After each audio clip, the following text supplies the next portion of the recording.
And now I present to you Carrie the Musical. Yes, Carrie played the Virginia Theater, now home to certainly not a flop, Jersey Boys.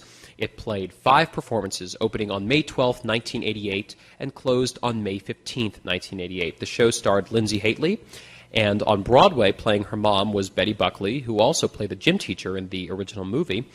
And in London, as her mother, the role was played by Barbara Cook, who left the show because she was almost decapitated by a set piece.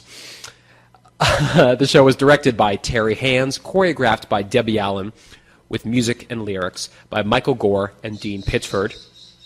Oh, and my bird apparently loves Carrie the Musical. I don't know if you heard that in the background. But I'm presenting to you the original star, Linzi Hateley, and now we are here, straight from London, Linzi Hateley. How are you, Linzi? Oh, I'm fine, thank you. Just in my dressing room, starting to put the makeup on for Chicago. How is Chicago going out there?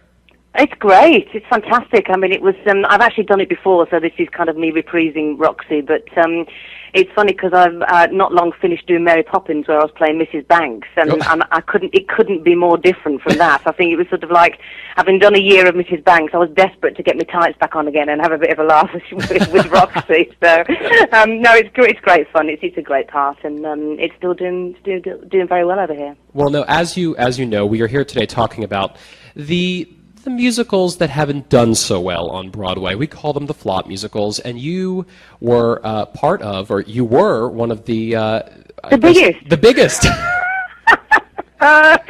There's even a book with me on the front cover. That's right. Are you proud of that? I do look a lot better from those days. I promise you. It wasn't my best time. I was very kind of teenagery and sort of, not looking at my best. Right. Are you proud of your history in that?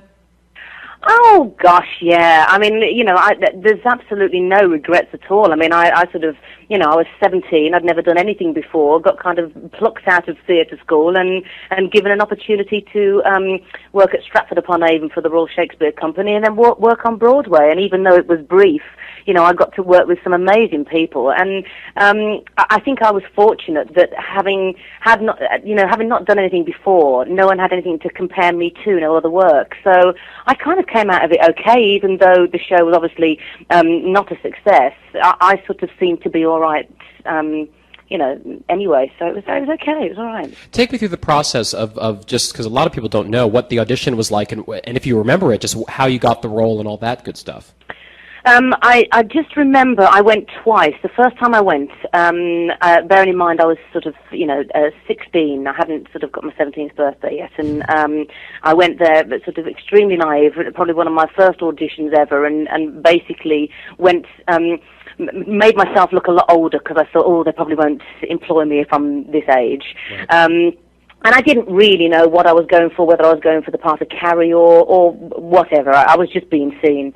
And I sang on my own from Les Miserables, and like I say, I was plastered in lots of makeup, and Dean Pitchford took me to one side after I sang, and he said, right, can we get you to take all your makeup off, start again, we want to see the age that you are, and sing on my own again, which I did.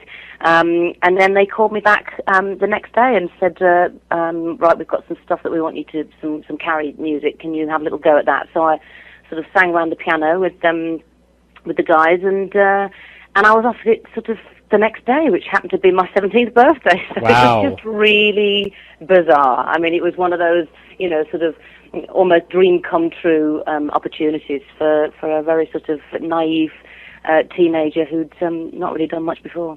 So you go into rehearsals and you look at the script and you look at the score, and do you go, oh crap, or do you go, oh okay, this looks fun? I go, oh my God, this is amazing, and everything I dreamed of. Completely, like I say, totally blinkered, naive, curious, excited about the prospect of even working in musical theatre. I mean, until that point, I'd have been happy to do, anything to just be getting a job. So to have this opportunity and the kind of names that were being bandied around who were involved in it, it was like, my God, this has to be something fantastic. So at that stage, and having had no experience, I think had I looked at the script now, it would be a different kettle of fish. But certainly at that point, no, there was nothing other than huge excitement and almost disbelief that it was happening.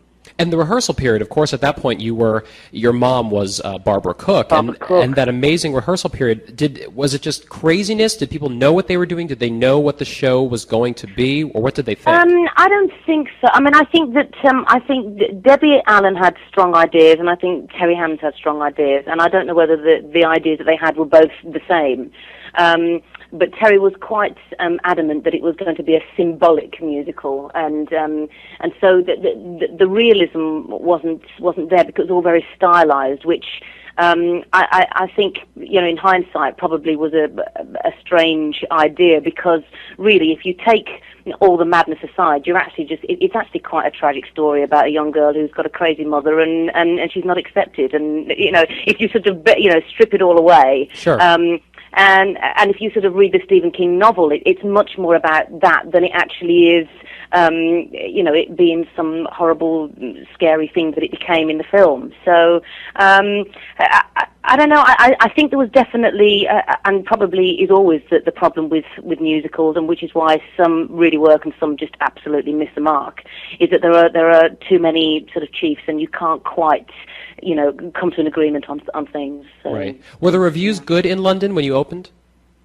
No, I don't think they were really. The problem was that it was like a box office record in Stratford-upon-Avon. It sold more at the box office than any other show, musical, play had ever done in Stratford. So, on that alone, it was like, well, whatever the critics are saying, and the audiences were actually really enjoying it.